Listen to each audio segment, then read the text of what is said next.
What is truth, and how do we find truth in a world of deception? Are there biblical truths about our world and our lives that we can trust? And who are the key players in the end times? What does the Bible say about the Middle East, Iran, China, and Russia? And is there proof for what Scripture says? What do recent archaeological exploration tell us about the Bible? Who were the Anunnaki? What are angels, demons, and the Nephilims? Will the Nephilims return? Are there interdimensional beings, and how do they relate to the Bible? Stick around as we dive into Scripture for more answers in this episode of Mission Truth. Hi, everyone. Welcome to a special edition of Mission Truth. Very special. It's very special. It's because we're on Mission Truth. No, the reason we're calling this a special because you're on Mission Truth. This is a special edition. We're doing things a little bit differently here to try to prepare for our, I guess you could say, our next series that we're going to be focusing on. Big series. Yeah, big series. Huge. Yeah. But anyway, so we're calling this Conversations of Truth, a Mission Truth Unplugged special. We're going to be all acoustic.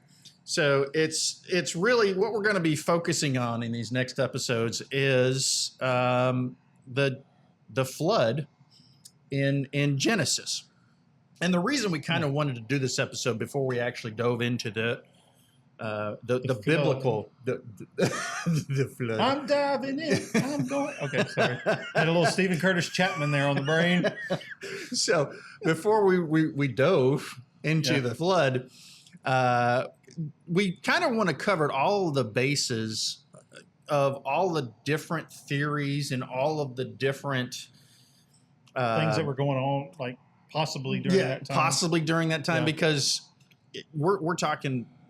5,000 years in the past, right? Roughly, or 6,000 25, years. like 4,500 based 45, off of biblical we're going off numbers. Off of biblical numbers. We're looking at 4,500 if you're to maybe 5,000 a naturalist, it didn't happen at all. Well, if you're a naturalist, a comment hit the earth. And actually one of the things we're going to address is, what other people think happened at that point in time. Because we, in Mission Truth, we kind of focus on a statement, and then we get arguments around that statement. We try not to go too deep into the weeds, but this episode is maybe weed episode is not the right word. No. It is basically we're going off on our rabbit trails. Yeah, we're going to throw a bunch of stuff at you. Yeah, there's not going to be any question that we're going to have our truth meter out or anything like that. We're just going to say, like, this is what was happening before as far as a biblical standpoint. And then we're also going to look at, what was the secular standpoint as far as what occurred during this time. I'm just going to dive right in. I'm going to do the Stephen Curtis Chapman and dive in. And I'm actually going to start on the secular side. So a lot of your secular people, for many, many years, they did not think that there was any type of cataclysmic event, a worldwide cataclysmic event, and it kept changing from time after time. And then finally they said there was a cataclysmic event because we're finding these craters all over the earth, and they think a comet. And maybe multiple cataclysmic events at this time. And it wasn't just one that covered the whole earth. It might have been something that happened in several places, and that's what wiped out the dinosaurs. And so we'll get to that part too, dinosaurs. If the flood theory is correct, where are the dinosaurs? And that's kind of what they ask. Yeah. So where are the dinosaurs? Well, why don't you take on that theory? Because I know you know the theory well of what the world might have been like before the flood. So so one of the things I guess we could really dive in, the most obvious thing, I guess, let's move to the woolly mammoth, because this kind of gives you an idea of how different the world may have been. These mammoths they're digging up in these Arctic locations, they're obviously, from a secular standpoint, not as old as the dinosaurs, because we're finding actual organic, like they're much more akin to like a mummy that you find in the desert than a fossilized, bones.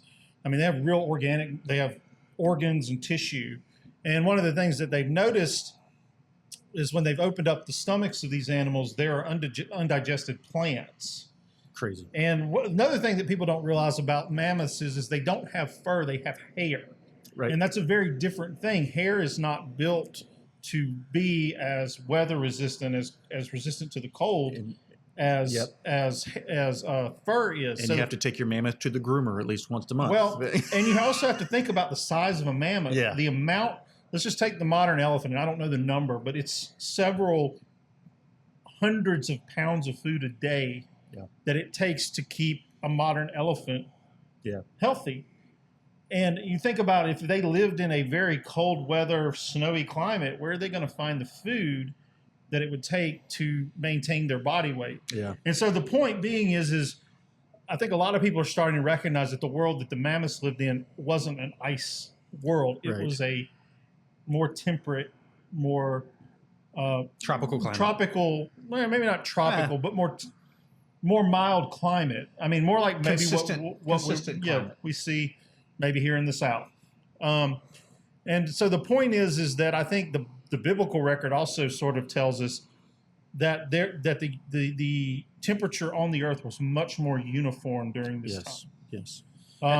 So I personally believe that there was and this gets on to the flood theory, that there was actually a cataclysmic event that actually changed the rotation of the earth.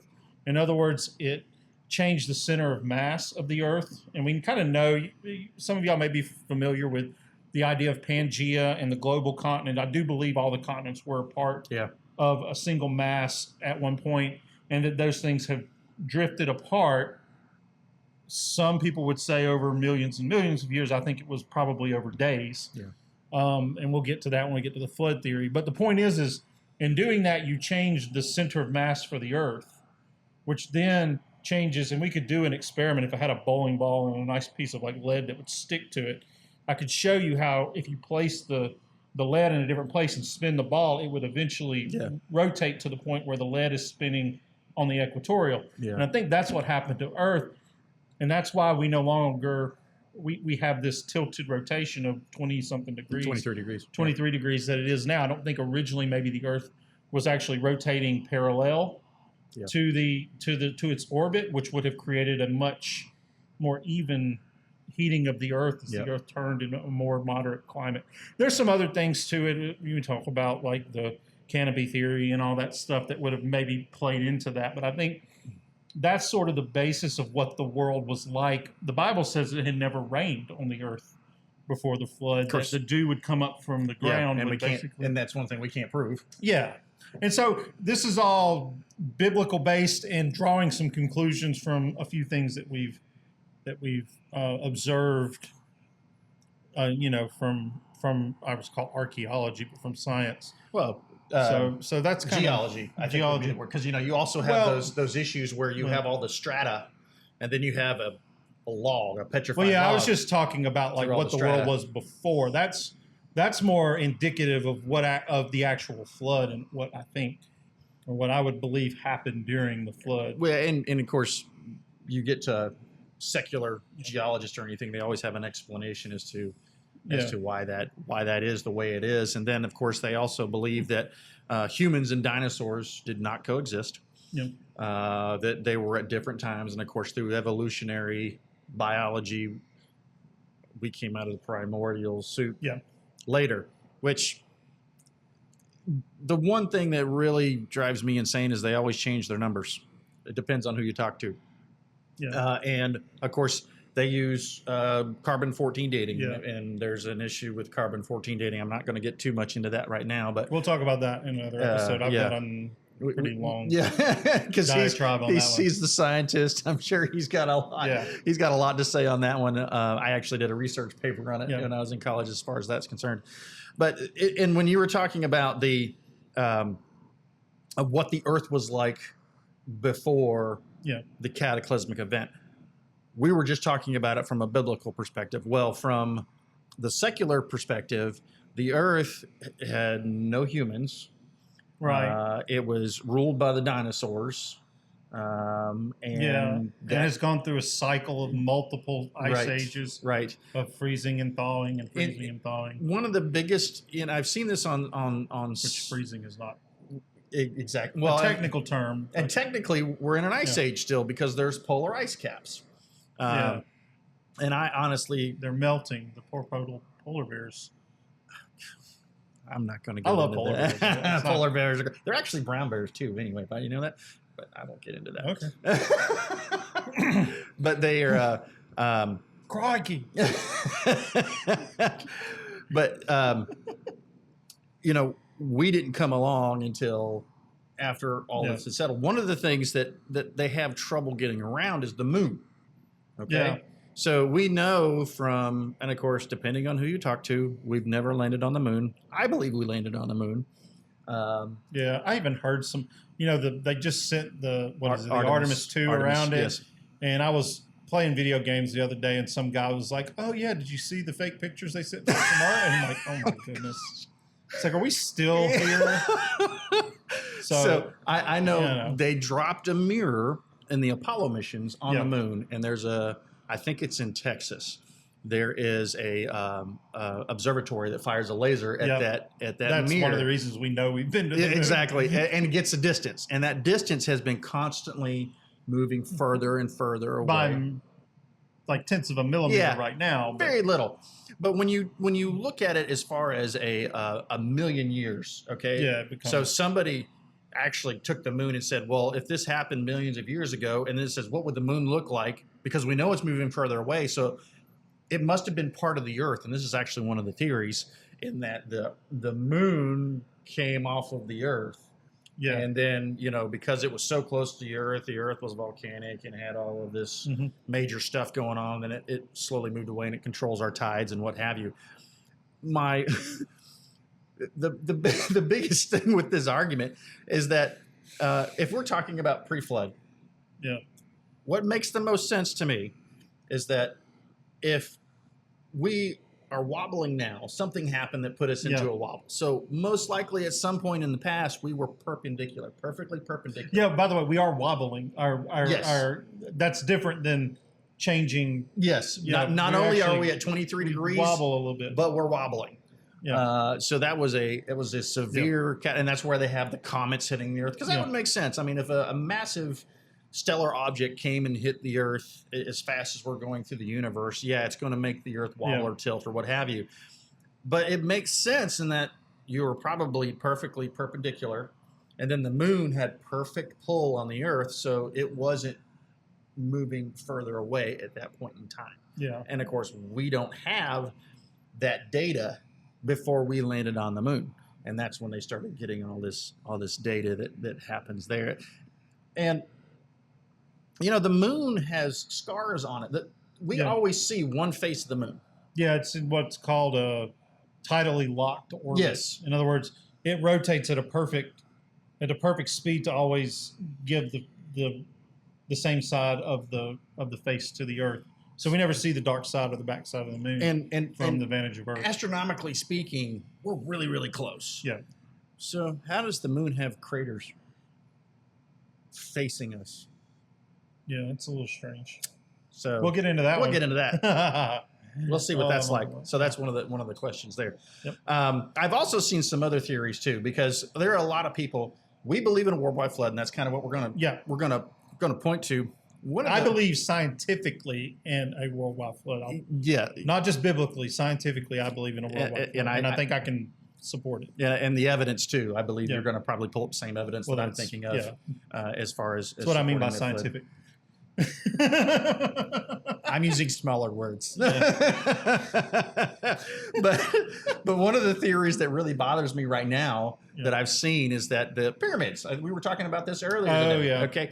I saw somebody saying, well, the pyramids were built pre-flood because they were doing some kind of 3D model, and it showed the water coming up, because there's a part of the pyramid at the very top that actually doesn't have isn't eroded as badly as the bottom part of the pyramid. And they're saying they're doing this model, and it's like that's where the water was eroding it away. In my opinion, I guess I can't even say it's an opinion. You can't have your cake and eat it too. Either you believe in the worldwide flood or you don't. Yeah. Because if you go with the biblical view of the worldwide flood, everything was covered by Yeah. water, even the tallest mountain. The pyramids, yeah, I'm sorry. I think it's important to interject here that modern science will even concede the idea of localized flooding in certain areas.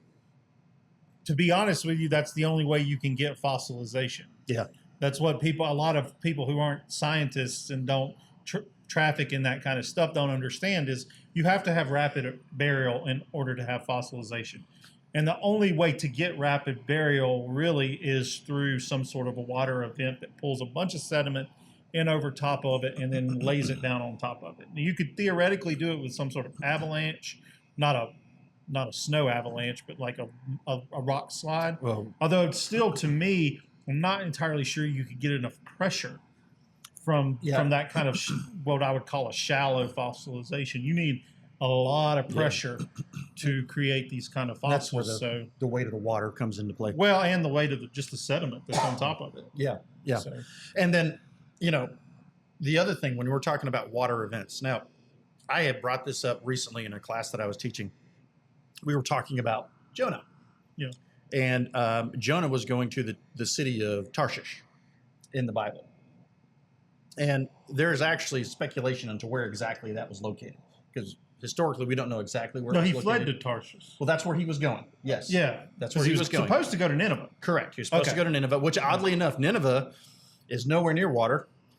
It's 500 miles away from the Mediterranean Sea. The Euphrates. But to get there, you'd have to go on the Tigris. The Tigris actually runs right through. It's the Tigris, right through Nineveh. And Nineveh at the time was we assume it was 75 miles wide because there are many speculations as to far. It was a massive city out in the middle of the desert. And Jonah was like, I'm going on the ocean, going this way. Yep. Well, the reason I bring this whole story up is that Tarshish, we don't know where it was. We think it was in Spain. There were some people that say it was on Sardinia or maybe Greece or something like that. Lots of different theories as to where it was. I was actually watching a documentary, and it had nothing to do with the Bible. They were doing some archaeological studies in Spain, and they had found the remains of what looked to be a ringed city. Yeah. And from historical documents, they knew Tarshish was a port city, a ringed city. And they say that we think this is what we have found. But what they said in the show was that we can't really confirm the dates because when water comes in, it completely erases any ability for us to date anything. Yeah. So, and I was like, well, that's interesting that they would say that because if you believe in a worldwide flood, then water's going to wash away any ability for you to date any of this. Yeah, and I think also what people don't realize is the utter catastrophe that was the worldwide flood. And I'll get into this when I talk about the hydroplate theory. I think the misnomer of water falling from heaven and sort of filling up the world, I don't think that's how it actually works. Yeah. The Bible records that the fountains of the great deep broke up, and I think there's evidence of what those fountains were, and I'll save that as a teaser for the actual episodes, and that there was actually a mass event that ejected billions upon billions of tons of rock into the atmosphere and perhaps even into space with energy that's unlike even nuclear, like just incredible amounts, water rushing out at thousands of miles an hour. Hypersonic speeds, and just continents moving at hundreds of miles an hour away from each other, and just sediment all over the place. And it's unthinkable what happened during the flood, in my opinion. Yeah, we don't have anything in scale that we can compare it to. I think it completely just makes a mess of any kind of ability to model that in what we've ever seen. Yeah. in human history. And I just, it's almost like a complete in fact, the Bible sort of sets it as sort of a complete reset. And I think that's really what it was, is it was a reset. And so it's really hard. I think we can see the remnants of the flood, but anything that happened before it, I think, has been destroyed, washed away, covered over. It's just, I don't know that we're ever going to find and even a whole lot. Even if we do, maybe some of these artifacts back. Yeah, but how are we going to be able to identify it? Yeah, because if it's covered in water, it's washed in water, and it's been underwater for a long time, how are you going to be able to date it? Water destroys a lot.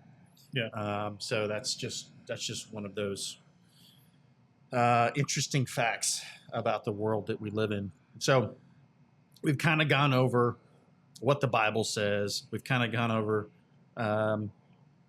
what modern science also says. Yeah. Is there any other theory that's preposterous that you can think of when it comes to the flood? We can talk about the different theories of how the flood happened. I think the one thing we kind of go back to what we talked about is I think we know that I think we can be relatively sure that something like this happened because of just the flood myths that exist in virtually every culture. And I don't know how. Well, we also, in one of our past episodes, we were talking about the Sumerians. Yeah. And of course, you look at the Sumerians, and they had the Epic of Gilgamesh. I'm kind of doing for a circle. And a lot of people are like, hey, the Epic of Gilgamesh, this actually happened because they had the king's list. And apparently, the Sumerian kings list, they had some kings that ruled for 10,000 years or something like that. And there was a flood story. The Epic of Gilgamesh is a flood story, and it's not presented, in my take on it, as a earthly flood story. Although people want it to meet an earthly flood story because he survived this catastrophic event and he saved a bunch of people, and they're saying that the flood story that's around the world, because there's flood stories in China, there's flood stories in American Indian culture, you have flood stories there. Everywhere there's flood stories, and the excuse is, well, the Epic of Gilgamesh, that's where they got that story because the Sumerians were their first civilization. Yeah. Right. So that's where they get that story. And then how many years after that did Moses come? That was 2,000. So 2,500 is about the flood. Moses is going to be somewhere around 1,400. Yeah. 50 is when the Exodus. About 1,000 years. About 1,000 years. 1,000 years. Yeah. And so, in my take on what we see here and all this stuff is that God is seeing this story that is untrue happening, and then He says, "Hey Moses, this is actually what happened," and He gives him the correct story to say, "This is really what happened, not this stuff that you see everywhere else." We had the great spirit dragon. Yeah. Coming out of the heavens. And we talked about this earlier, that Genesis is sort of what we call a polemic. It's sort of speaking back against popular myths of that time and saying exactly what you're talking about. This is what really happened. This is the real story. So like the first half of Genesis, pretty much up until we start talking about the patriarchs, is a polemic against a lot of these Sumerian and probably at the time, probably more... any of the Mesopotamian. And the interesting thing is that so we didn't even know the Sumerian name up until nobody even knew it existed until the 1800s, I believe, is when it was found. So you look at most people say the Chinese culture is the oldest culture going back, and they had that story too, and maybe that's where it came from.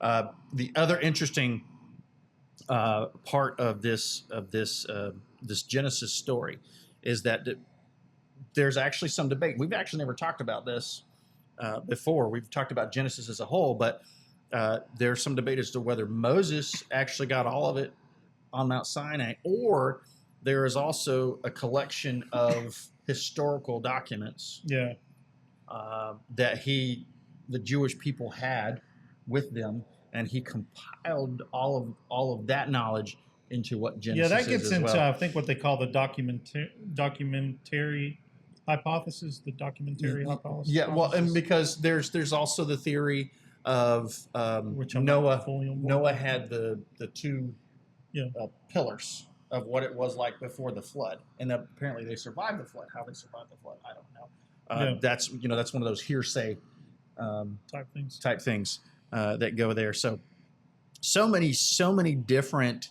perspectives, so many different theories, so many different hypotheses. Because as a race, we're curious as to where we came from. Yeah, and some people think that the flood could have been an alien invasion. They didn't like the way it was started, and they wanted to start over. Don't laugh about it, because it's becoming more and more of a. It's a thing. Not the flood theory, but the idea that we were seeded by. I believe it was Crick, Watson and Crick of DNA fame. Okay. Are you familiar with him? Crick was one of the first to really kind of support that whole seeding idea, because he saw the structure of DNA and was like, yeah, there's no way this could have just popped up. So that gets into a different. Evolved. But we'll talk about that. That's part of the story. You know, that's one of the things people are trying to figure out. Well, how did we get to where we're at? Yeah. Why did these civilizations disappear? There are also, right now we're dealing with the climate change people. They say man-made climate change. I think the climate always changes. Doesn't matter what you do. Well, I mean, I would say, taking this back to a flood theory, I think we're still in the middle of a thawing period. I think the Earth is actually trying to get back to the way it was. It's a machine that's to some degree, but again, we're in a different orientation now, so the climate tends to be much more violent now, because you have an unequal heating of the Earth, where you have one part of the Earth that's warm while the other part that's cold. That naturally creates air movements that cause all these weather patterns. Whereas if we were in a regular orientation where the entire Earth is getting heated evenly, you don't have any of this massive wild weather. I mean, I'm sure you probably still have some weather, because I think that we didn't talk about the canopy theory and the idea that there was a canopy of water over the Earth. I think that created perfect barometric pressure. I don't think that was the 40 days of rain, which the Bible states. No, I'm actually kind of in with I sort of marry the idea of what's called the hydroplate theory with the canopy theory, and say, maybe there's some elements in both of those that are true, because I think there's some really good evidence for the hydroplate theory. But again, when we're on mission truth here, we usually have a truth statement. Yeah. Well, when it comes to the flood, our truth is biblically based. So what the Bible says we're going to say is true. Yeah. So that's why this episode that we're going to kind of get into is going to be a little bit different, because we're basically going to be laying out the case for this is what we believe truth is. Yeah. And we're not going to be saying, hey, here's the statement that we want to say about this particular thing. And then we're going to give it in our ratings a 1 to a 5 as to how true it is. So what you'll see over the next, I don't know, might make two or three episodes. 3 episodes, maybe more. Yeah. Is we're going to talk a little bit about what evidence we have for the flood. I mean, for the world before the flood. We're going to talk about what evidence we have for the flood. We're going to talk about some of the common mechanisms for the flood. Right. And then maybe some of the evidence after the flood, and talk about some of these myths and things, and kind of put a bow on it. Because I think there's enough information in each of those to warrant its own episode. There's a lot. I could talk, the mechanisms, we could probably do multiple episodes. Yeah. We'll try to keep it sync. We are, maybe at some point I'll do a special hour-long episode where I just go through the full mechanics of some of it. Nick Unplugged. Yeah. So that might. We've got some ideas on that. So we'll see. So we're gonna wrap this episode up. You can come along for the ride too. But I'll just be the preface. I'm gonna get him. You have pom poms in the back. Go, Nick. You should get palm holes. Yeah, I don't think so. Okay. No, I don't. All right. So, anyway. But I'm your host, Trevor, and this is my partner in crime, Nick. We hope you enjoyed the episode. Yep. Even though it was a little bit different than we normally do, and of course, our next couple episodes are kind of expand on this a little bit. I wouldn't say really expand on it, narrow this down, kind of give us a better target moving forward. And as we always close our shows here on Mission Truth, make sure you click like and follow, and check out all of our Agape TV. Lots of good stuff over there. sister podcasts as well that are also part of Agape TV. And as always, as we close, please keep seeking the truth, because the truth will set you free. We'll see you next time.